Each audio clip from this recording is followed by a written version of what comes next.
حضرت عیسیٰ بن موسیٰ ہاشمی اپنی بیوی سے بہت زیادہ پیار کرتے تھے۔ ایک دن 14ویں رات کا چاند چڑھا ہوا تھا،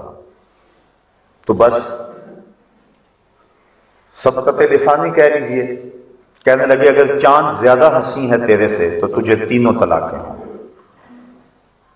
بیوی نے فوراً پردہ کر لیا، حجاب اوڑھ لیا، کہا کہ چاند تو پوری آب و تاب کے ساتھ چمک رہا ہے اور میری رنگت میں وہ چمک تو نہیں ہے، لہذا تو نے مجھے تینوں طلاقیں دی تو طلاق واقعہ ہو۔ بڑے پریشان ہو گئے، رات بہت مشکل سے گزاری، صبح خلیفہ منصور کے پاس آ گئے کہ میں رات اپنی بیوی کو یہ کہہ بیٹھا ہوں، تو اس کے بارے میں کیا حکم ہے؟ تو خلیفہ منصور نے علماء کو بلایا اور یہ مسئلہ سامنے رکھا۔ سب نے کہا طلاق ہو گئی، کیونکہ بہت خوبصورت ہوگی لیکن چاند تو پھر بھی چاند ہے۔ ایک عالم خاموش بیٹھا رہا اور وہ شاگرد تھا حضرت امام اعظم ابو حنیفہ۔ سب نے کہا طلاق ہو گئی۔ منصور سے لگا کہ تم نہیں بول رہے ہو، تو کہا بولوں؟ کہا ہاں بولو۔ انہوں نے کہا بسم اللہ الرحمن الرحیم والتین والزیتون وطور سینین وہذا البلد الامین لقد خلقنا الانسان فی احسن تقویم۔ اس عالم نے کہا کہ میرے رب نے قرآن میں کہا ہم نے انسان کو سب سے زیادہ خوبصورت پیدا کیا ہے۔ احسن ہے، صرف حسین ہی نہیں ہے، احسن ہے، اس میں تفضیل کا صیغہ ہے، سپرلیٹو ڈگری جس کو کہتے ہیں، سب سے حسین پیدا کیا، اس سے آگے درجہ حسن کا نہیں ہے۔ تو کہا چاند جتنا مرضی حسین ہو اور اس کی بیوی چاہے کالی کلوٹی کیوں نہ ہو، انسان ہونے کے ناطے سے فرمایا کہ یہ چاند سے بھی زیادہ حسین ہے۔ تو خلیفہ منصور نے کہا جاؤ اپنی بیوی سے بھی کہہ دو کہ کوئی طلاق نہیں ہوئی ہے، تم پریشانی چھوڑ دو۔ تو اللہ نے انسان کو بہتر تقویم میں پیدا کیا، اور جب پہلا انسان تخلیق کیا تھا اس کی عظمت کو دنیا کے اوپر بیان کرنے کے لیے فرشتوں کو حکم دیا اس روئے زمین پہ اور اس کائنات میں سب سے عزت والی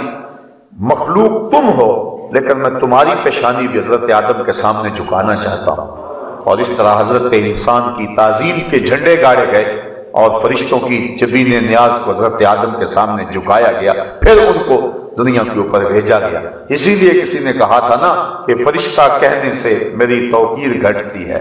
میں مسجود ملائک ہوں، مجھے انسان رہنے دو۔ میں تو فرشتوں کا مسجود رہا ہوں اور مجھے انسان رہنے دو، یہ میری عزت ہے، یہ میری توقیر ہے۔ اگر یہ اپنی عظمت کی پاسداری کرے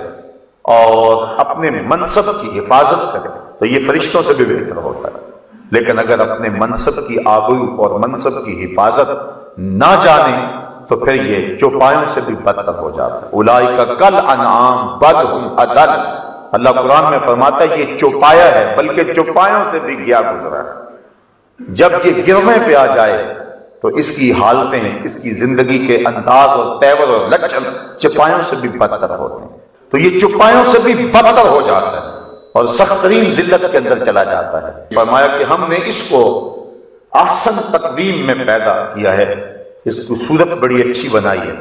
اس کی آنکھوں میں روشنیاں رکھی، اس کے کانوں میں نغمے رکھے ہیں، اس کی زبان کو بولنے کا انداز اور سلیقہ دیا، اس کو دھڑکتا ہوا دل دیا گیا ہے، نظام تنفس دیا گیا ہے، نظام انہضام دیا گیا ہے،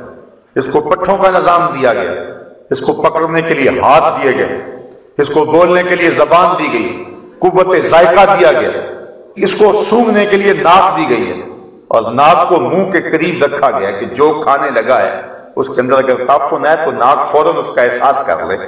اور یہ فوراً پیچھے ہٹا دے، اس کے اندر کوئی گندی شے نہیں جانی چاہیے، اس لیے ناک کے نتنے منہ کے قریب رکھے تاکہ اس کے منہ میں گندی چیز نہ جائے۔ لیکن یہ کتنا بدبخت ہے، یہ رشوت بھی کھا گیا، یہ چوری کا مال بھی کھا گیا،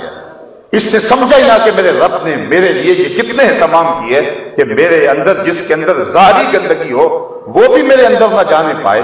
لیکن اس نے وہ گند کھایا اور اس نے وہ غلاظتیں کھائیں کہ میرے رب نے بار بار جن کی ممانعت فرمائی اور تاکید کی کہ تم ان کے قریب تک نہ آؤ۔ تو انسان جب گرنے لگتا ہے تو پھر بہت نیچے لڑک جاتا ہے، اس لیے فرمایا ثم رددناہ اسفل سافلین، پھر اسے ہر نیچی سے نیچی حالت کی طرف پھیر دیا گیا۔ اللہ اکبر۔ علماء تفسیر نے اس سے مراد بڑھاپا بھی لیا ہے کہ پھر وہ بڑھاپے میں چلا گیا اور وہ جو بچپن والی حالت تھی پھر اسی حالت میں آ گیا۔ پھر قوا مدمحل ہو گئے، آنکھوں کی بینائی کم ہونے لگی، کانوں کے پردوں کے اندر وہ آواز اور وہ فہم کا جو نور رکھا گیا تھا وہ ماند پڑنے لگا، پھر اعضاء مدمحل ہو گئے،